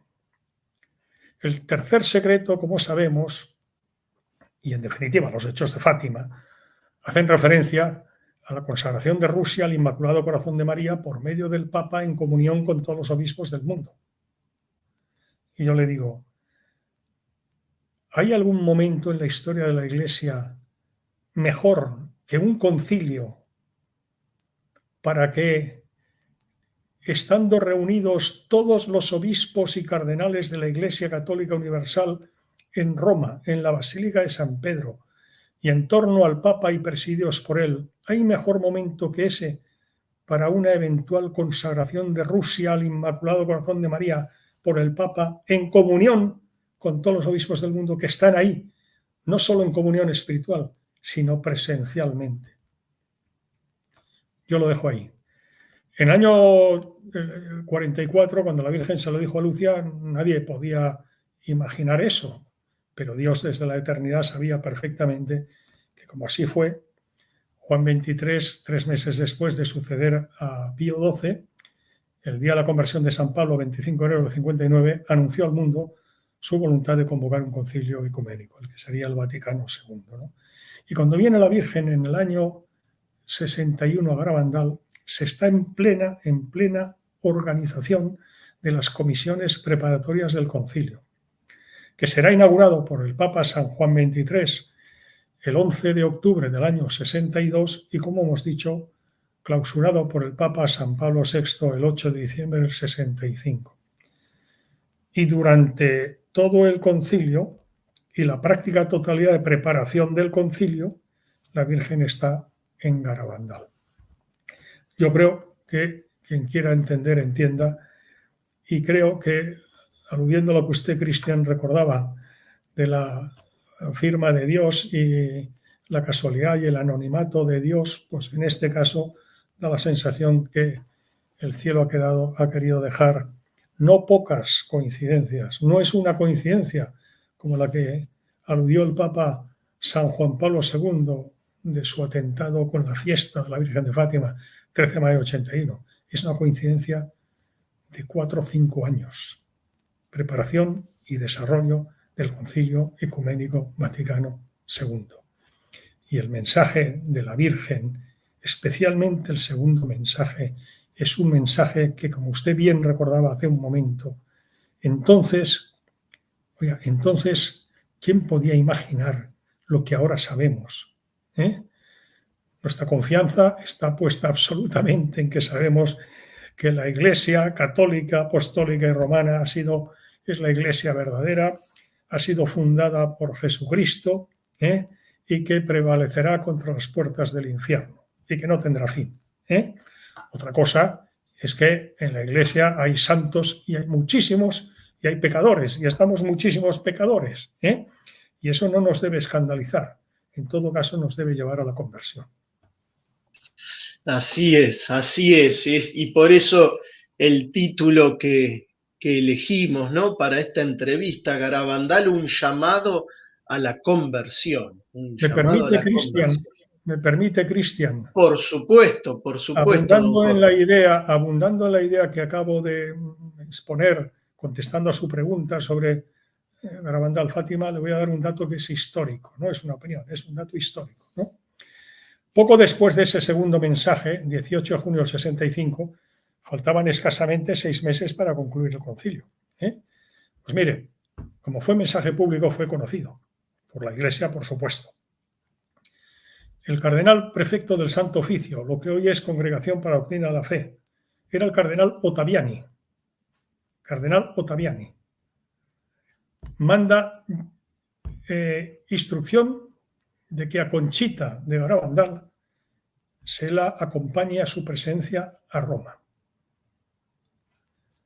Fíjese, el cardenal Ottaviani, cuando estábamos en la recta final del concilio, que hay que imaginar el trabajo que tenía el cardenal prefecto del Santo Oficio en aquellos momentos, y se preocupa de que una niña que le han dicho que se aparece en una aldea de Garabandal y que le han dicho que nada, que esos son juegos de niñas y que todo se explica por causas naturales, etcétera, etcétera, se está preocupando de que esa niña sea llevada a su presencia. Y no es llevada a su presencia por problemas que surgen. Y le manda al padre Luna, que era el párroco que había sustituido al párroco anterior en Garabandal en aquellos momentos, le pide que por favor lleve a su presencia a Conchita. Le reitera el pedido. Recién acaba el concilio, pasan las Navidades y en el mes de enero del año 66, del 13 de enero al 19 de enero del 66, Conchita, con su madre Aniceta, acompañada del padre Luna, está en Roma. Conchita está con el cardenal Ottaviani y 3 monseñores de la curia que la interrogan durante más de 2 horas y media. Cuando acaba, el cardenal Ottaviani les dirá a su madre Aniceta y al padre Luna que todo ha ido muy bien y que pasen por el Palacio Apostólico para pedir audiencia con el Papa Pablo VI. Hago gracia de dar ahora más datos. Simplemente digo que al día siguiente marcharon a San Giovanni Rotondo a estar con el Padre Pío y que el 19 de enero del año 66, es decir, apenas un mes después de concluido el concilio, Conchita estuvo con Pablo VI. Conchita estuvo con Pablo VI y es un dato documentado. 19 de enero del año 66. Y no doy más detalles, pero es un dato. Quiero decir, hay quien interpreta, un servidor entre ellos, ¿no? Que el cardenal Ottaviani, que conocía el tercer secreto de Fátima, porque él era el depositario de ese tercer secreto, desde el año 58 que pidieron al obispo de Leiría, que era Monseñor Venancio Pereira, que he dicho antes, ¿no?, que lo llevaran a Roma para que estuviera custodiado ante la proximidad que ya llegaba del año 60, donde teóricamente se tenía que dar a conocer, pues conocía el tercer secreto y lo conoció además porque estaba en compañía del Papa Juan XXIII cuando el Papa Juan XXIII en el año 60 lo leyó. Lo lee, conoce el tercer secreto del cardenal Ottaviani y conoce el segundo mensaje público de Garabandal. Oiga, estas niñas no se lo han inventado. Que venga esta niña aquí. Y no paró porque lo tuvo que reiterar la orden hasta que estuvo. Y estuvo Conchita con el cardenal Ottaviani, como he dicho, 2 horas y media. Al acabar le dijo además al padre Luna que trajera a las otras niñas también. Y Conchita, pese a las dificultades que hubieron, estuvo con el Papa Pablo VI, que le dijo: Conchita, yo te bendigo y conmigo te bendice toda la Iglesia. Garabandal, Fátima. Qué lindo, escuchar este testimonio, don Jorge, de San Pablo VI que bendice a las videntes de Garabandal y toda la Iglesia bendice a Garabandal. Y Pablo VI, en pleno posconcilio, en el año 67, en el 50 aniversario de Fátima, 17 y 50, 67, fue a Fátima el 13 de mayo del año 67. Así es. Y además nada menos que el Papa que después habla de la grieta, del humo de Satanás que entra por una grieta en la iglesia. Así que no es un dato menor. Es decir que como no se... es una interpretación mía, pero como no le dimos importancia y no quisimos revelar, me refiero a los católicos, ¿no? Ese mensaje que la Virgen había destinado que se revelara en 1960, pareciera que la Virgen, empeñada en ser escuchada, comenzó a aparecer ahí en Garabandal con más de 2000 apariciones, así que es impresionante, ¿no? Esa Mañana, relación. tarde y noche no hubo vivienda en Garabandal que no fuera visitada y bendecida por la Virgen o por las niñas cuando era el caso de algún fallecido o que estaba gravemente enfermo, que la Virgen les decía que fueran y que con el crucifijo al que antes hemos aludido les bendijeran al enfermo y tal, ¿no? Que no hubiera sido visitada por la Virgen.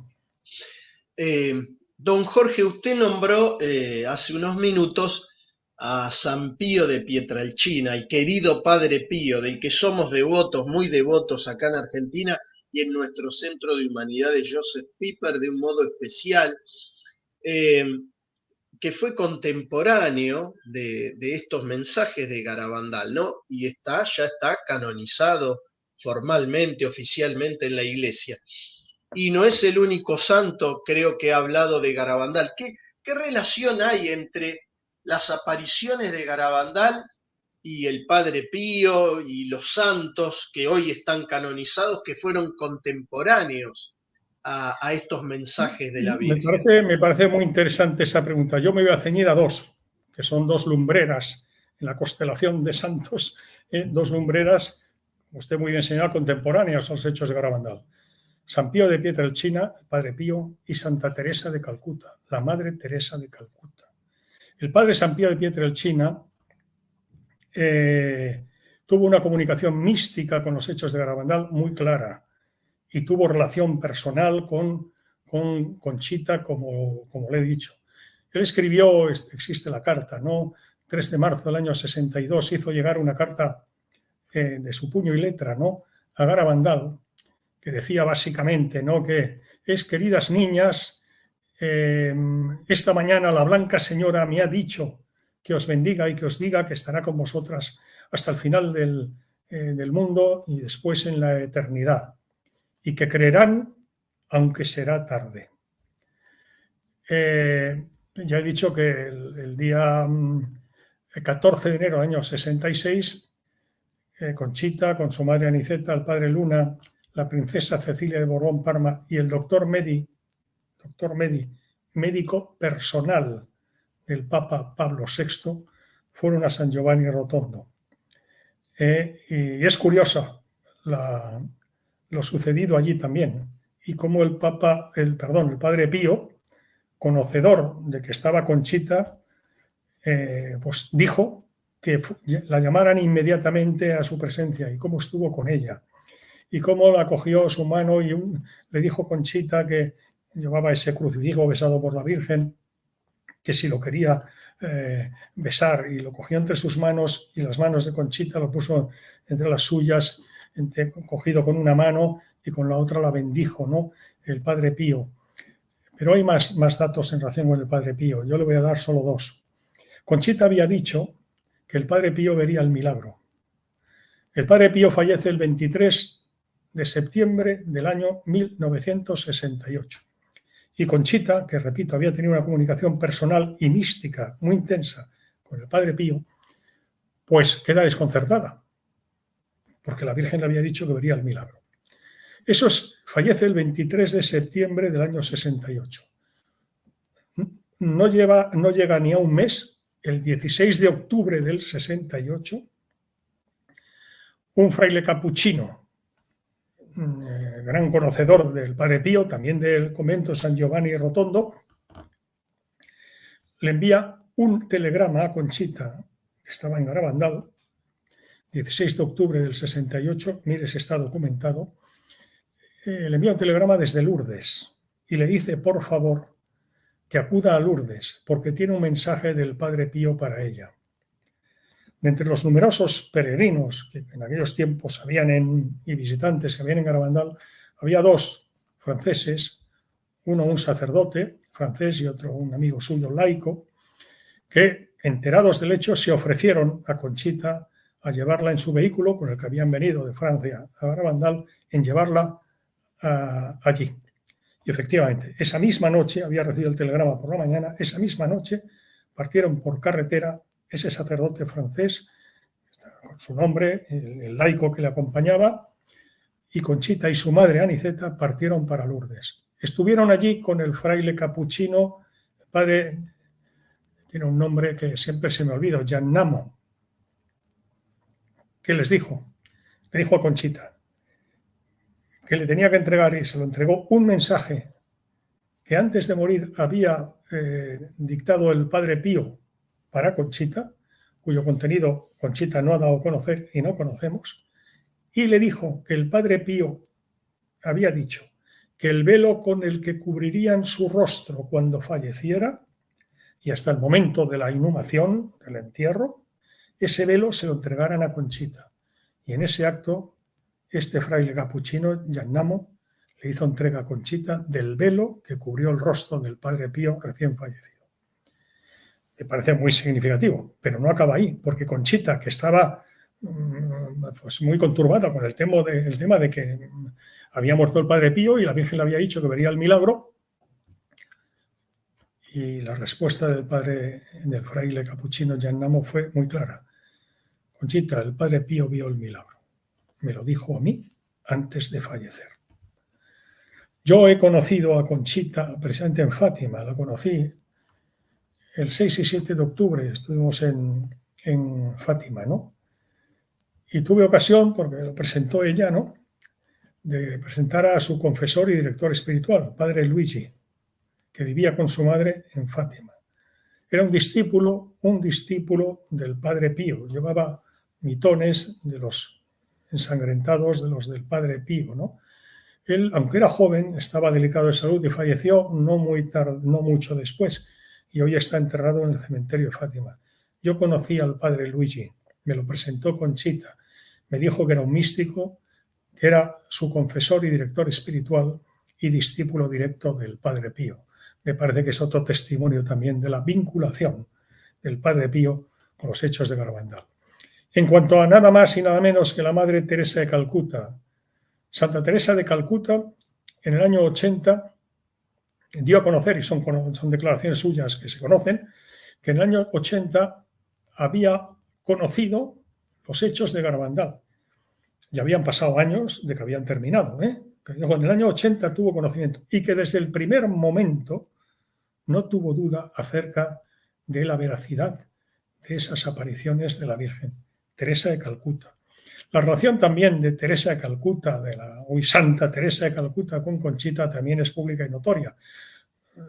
Diré un dato a título de ejemplo. La Madre Teresa de Calcuta fue la madrina de una de las los cuatro hijos de Conchita, madrina de ella, ¿no? Hay numerosísimas fotografías de las dos juntas, etcétera, y testimonios que acreditan, como repito, pues la relación estrecha que hubo entre la hoy Santa Teresa de Calcuta y Conchita y su creencia en los hechos de Garabandal. Me parece que son dos santos que no confirman nada, pero bueno, digamos que como mínimo, pues su opinión tiene un no poco valor, me parece, a efectos de lo que estamos comentando, ¿no? Y podríamos hablar de alguno más, pero creo que con ellos dos ya es suficiente. Sí, tiene mucho valor eso, don Jorge, tiene mucho valor, y creo que para quienes nos están escuchando, creo que es muy, muy significativo este comentario. Aprovechamos para saludar a los amigos de la iniciativa España con Garabandal que nos están viendo, a los amigos de Italia también que nos están viendo. Don Jorge, vamos a ir terminando ya la entrevista. ¿Me permite que diga algo de la iniciativa España con Garabandal, ya que usted la ha citado? Por supuesto. Bueno, no, es que lo hago con mucho cariño, porque yo además no he sido promotor de esa iniciativa. Ahora sí que formo parte de ella, y además con muchísimo gusto, porque es una iniciativa de un grupo reducido de mujeres españolas que las lidera, en fin, una mujer que es médico, que se llama Elsa Martí, a la que ahora tengo el gusto de conocer, enamorada de la Virgen y que ha sido la gran promotora de esta iniciativa España con Garabandal, ¿no? Y que yo confío en que va a dar mucho, es que está dando mucho fruto. Es una iniciativa que lo que tiene por finalidad es difundir los hechos de Garabandal y los mensajes de la Virgen en Garabandal. ¿Con qué finalidad? Con la finalidad de convencer a la jerarquía de la Iglesia la conveniencia de hacer un discernimiento serio, riguroso, acerca de los hechos de Garabandal. Porque si vino la Virgen, es muy importante. Y además usted sabe que los santuarios marianos son lugares donde la Virgen derrama millones de gracias a los millones de peregrinos que se acercan a los santuarios marianos, ¿no? Pues un reconocimiento por parte de la Iglesia previa a la investigación seria y rigurosa que no se ha hecho todavía esos hechos de Garabandal, sin duda daría mucha gloria a Dios. Y en definitiva, si la Virgen vino, pues vino por algo y para algo, y por tanto, pues permítame que lo diga así, también un respeto para la Virgen, ¿no? Un respeto para la Virgen, que se le haga una investigación seria y rigurosa por parte de quien es la única legitimada para hacerla y con competencia para ella, que es la Iglesia, ¿no? Así es. Gracias, don Jorge. Bueno, la última pregunta iba a ser preguntarle por la iniciativa España con Garabandal, pero ya se nos adelantó a la pregunta. Esta es una gran iniciativa, y se está sumando, según me informan, gente de todas partes y muy especialmente, por supuesto, de Iberoamérica. Bueno, es que acá somos españoles americanos, así que nos sumamos espiritualmente. Acá hacemos... Nuestros predecesores evangelizaron aquellas tierras y ahora ustedes nos están devolviendo la visita ayudándonos en la evangelización. Bueno, gracias, don Jorge. No, pero nosotros estamos agradecidos porque nuestra madre patria, como decimos, España, nos ha traído lo más grande que tenemos, que es la fe, en primer lugar, la fe católica y la magnífica lengua castellana. Así que estamos eternamente agradecidos con España. Eso es un designio de la providencia de Dios, como usted sabe. La Virgen del Pilar, como decíamos antes, la Virgen del Pilar, ¿a quién decidió la providencia de Dios que evangelizara la entonces Hispania romana? Año 40, 7 años después de la redención de Cristo en la cruz, ¿no? ¿A quién eligió? Pues nada más y nada menos que a Santiago Apóstol, ¿no?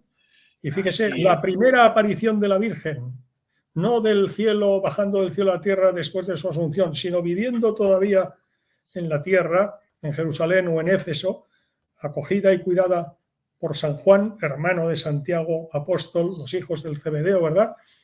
Pues se traslada desde ahí, desde Tierra Santa, a Zaragoza, donde estaba evangelizando, culminando su periodo evangelizador apostólico, el apóstol Santiago, para confirmarle en esa fe.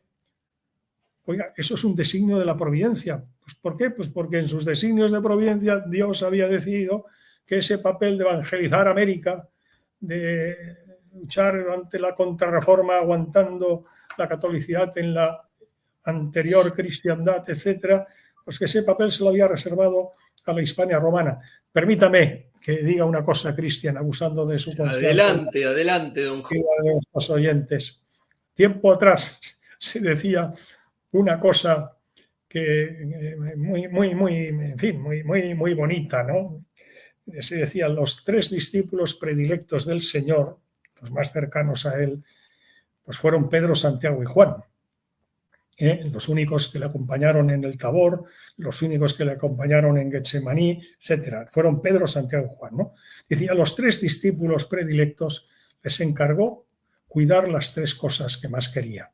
A Pedro la Iglesia, a Juan su madre y a Santiago España. Ustedes son la España de ultramar, o sea que estamos en lo mismo. Sí, gracias. esa anécdota acá nos la recuerdan nuestros maestros acá argentinos, Así, pero así. que nos... Así es, entre ellos don Antonio Caponeto, que le mandamos un gran saludo Hombre, y estamos muy agradecidos porque nos sentimos españoles americanos también hasta el día de hoy. Así que aprovechamos para hacer nuestro público reconocimiento y agradecimiento a nuestro Señor y a España. Don Jorge, le hago entonces, ahora sí sería la última pregunta, porque se sí. nos adelantó usted, pero le queríamos preguntar esto. Hubo dos comisiones ahí que se armaron para investigar estos hechos de alguna manera, digámoslo así. Entonces queremos preguntarle a su criterio, entre paréntesis digo que pueden ver Garabandal, Catarata Imparable, los que nos están viendo lo buscan en YouTube para entrar más en detalle sobre esto que estamos hablando, donde estuvo don Jorge además allí aportando su parte en El Hogar este de la tema. Madre es una iniciativa, es una familia religiosa magnífica, fundada por un sacerdote, el padre Rafael, muy vinculada precisamente a los hechos de Garabandal, ¿no? Y con una profundísima devoción a la Virgen y en particular en la advocación de Nuestra Señora del Carmen de Garabandal, ¿no? Y son los que promovieron esa película, cuyo guión, dirección y realización reconocen ellos, que son los que lo hicieron, que la hizo la Virgen, ¿eh? Con multitud de Así, anécdotas y hechos. así es, que ya hablaremos en alguna otra entrevista sobre eso. Don Jorge, pero vamos al grano. A su criterio, ¿se ha hecho una investigación seria y rigurosa de todos estos hechos magníficos que usted tan bien nos ha relatado y que esperamos que este video se difunda mucho para el mejor conocimiento de esos hechos de Garabandal? ¿Se ha hecho un estudio serio y riguroso sobre lo acontecido en Garabandal entre 1961 y 1965?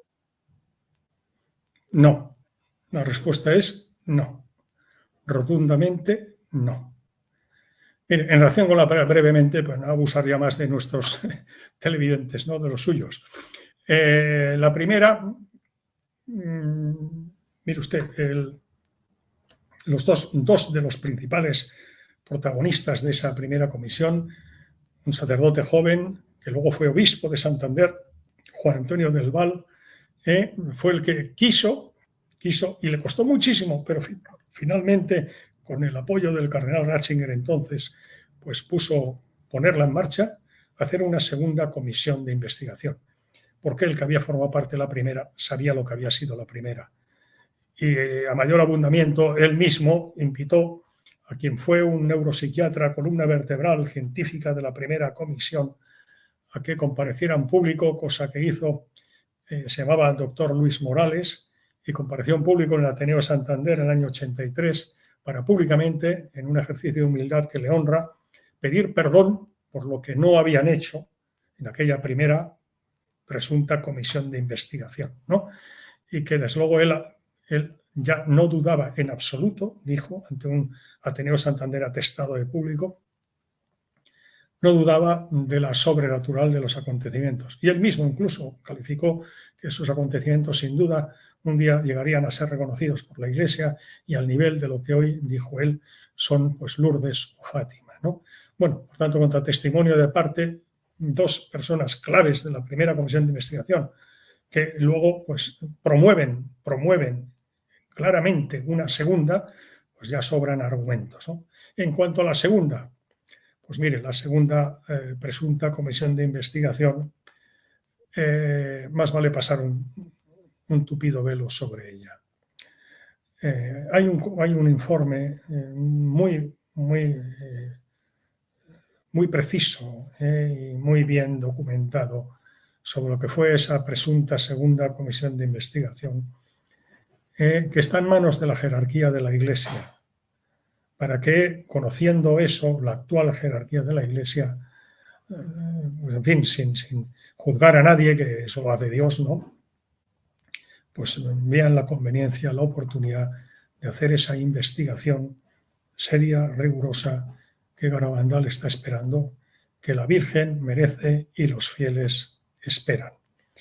La jerarquía de la Iglesia tiene ese informe porque, si me permite humildemente, le diré que yo en mano se lo he entregado, ese informe. Y por tanto, queremos creer sinceramente que la Iglesia, la jerarquía, un día, y confiemos que ese día ya no tarde mucho, ¿no?, pues reconozca la conveniencia de hacer una definitiva inversión sobre los hechos extraordinarios de Garabandal, para bien de las almas, porque repito, si la Virgen vino es por algo y para algo, ¿no? Y sin duda ese por algo y para algo era para ayudar a salvar a las almas que se pierden porque no van por el buen camino, ¿no? Y yendo a Garabandal, si es reconocida por la Iglesia y tiene ahí su santuario, los millones de gracias, los millones de almas que se van a convertir van a dar mucha gloria a Dios. Gracias, don Jorge, que así sea.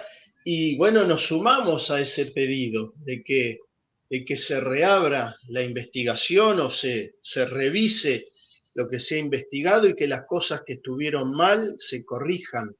Algunos arrepentidos hay, que también se pueden ver los videos en YouTube, gente que ha participado de las comisiones y que se han arrepentido y lo han hecho público de la manipulación de los datos. Le agradecemos, don Jorge, su valentía para hablar con la verdad, para hablar claramente y además con caridad.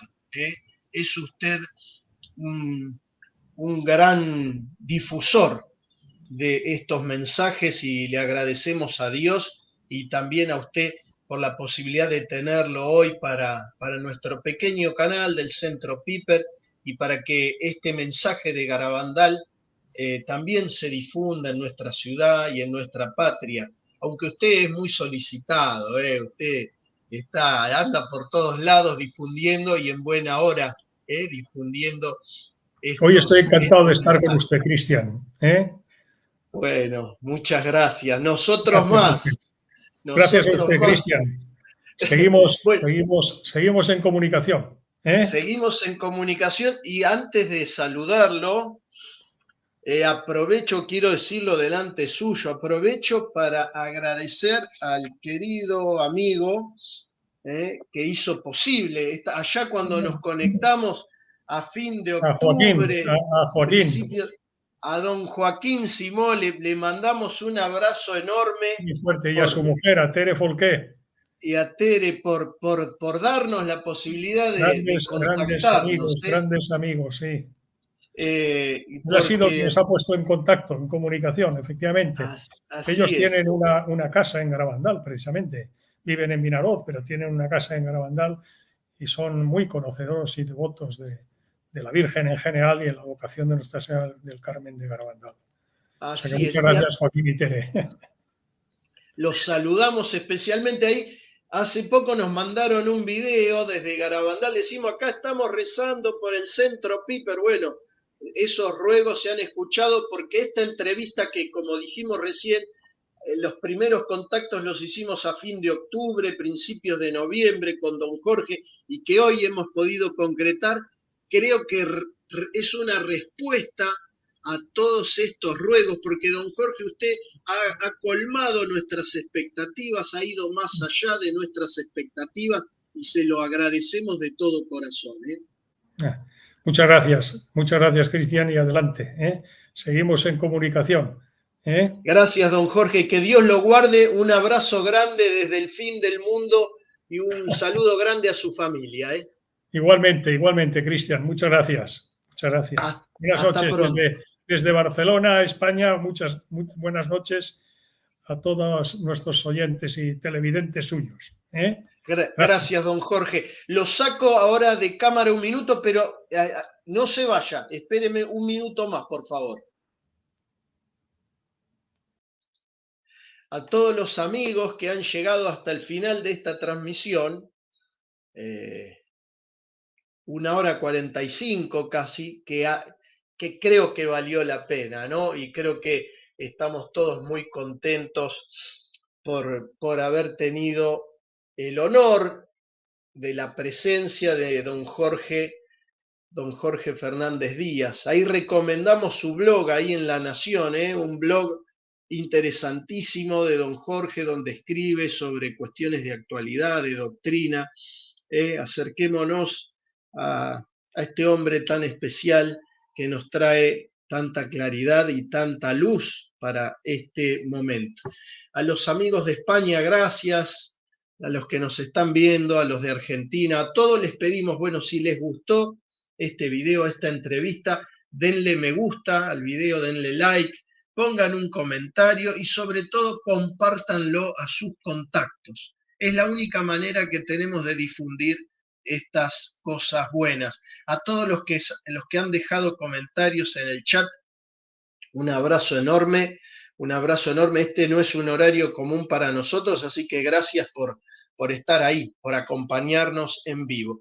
Y no puedo terminar de despedirme de ustedes sin recordar, hoy 22 de diciembre, un aniversario más, el 48 aniversario del martirio de Carlos Saccheri, aquí en Argentina. 48 años de Carlos Saccheri, un argentino especialísimo, un obispo, Monseñor Puigari, dijo que Saccheri era el mejor de nosotros, dijo, el mejor de nuestra generación, el mejor de nosotros. Fue muerto por el terrorismo que azotaba esos años Argentina en el año 1974. Un católico integral. Aprovecho a saludar a su hijo, al querido hermano José Saccheri, y los que quieran conocer algo más de la vida de Carlos Saccheri, en nuestro canal del Centro Piper pueden encontrar más información. Gracias a todos, amigos. Ha sido un honor, una alegría, un consuelo al corazón. Nos sumamos a la iniciativa España con Garabandal, haciendo muy humildemente, hoy en esta tarde, y gracias a don Jorge Fernández Díaz, Argentina con Garabandal. Que Dios los guarde y que tengan una muy feliz y santa Navidad.